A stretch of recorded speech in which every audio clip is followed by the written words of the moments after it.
In today's video, I'm going to teach you how to connect Etsy to QuickBooks. By the end, you'll know exactly where to click, what to look for, and a few best practices to make the connection smooth and reliable.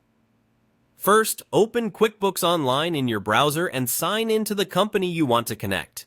It helps to double-check that you're in the correct company file before you start, because integrations are tied to the specific company you have open. Once you're in, head to the area where QuickBooks manages connections. Look for the integrations icon. Depending on your layout, you might see it on the Get Things Done page or along the left navigation, sometimes labeled Integrations or Apps. Click it to open the Integrations hub. From there, click Find Integrations. This opens the App Marketplace search so you can browse all available connectors. If you don't see the search right away, give the page a second to load or expand the Marketplace window so the search bar becomes visible. In the search box, type Etsy and press Enter. You should see results related to Etsy connections. Take a moment to scan the options that appear. Look at the app name, the developer, and reviews, and select the listing that clearly supports Etsy and QuickBooks Online.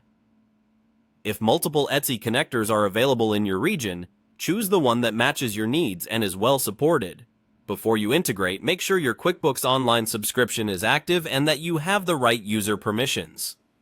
Typically, you need admin access to connect third-party apps. When you're ready, open the Etsy integration page and click the Integrate or Connect button.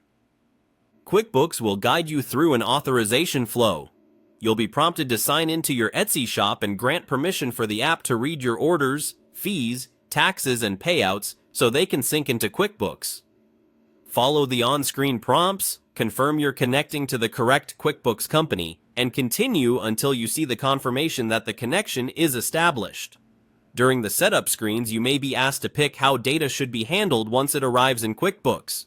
This can include choosing the accounts for sales, fees, and sales taxes, as well as your preferred start date for the sync. Take your time here. Clear mappings reduce cleanup later. After the integration finishes, run a quick check. Verify that a recent Etsy order appears in QuickBooks. Confirm fees landed in the appropriate expense account, and make sure taxes match your expectations.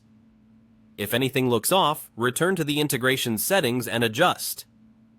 That's it. Your Etsy shop is now connected to QuickBooks, and you're ready for smoother bookkeeping.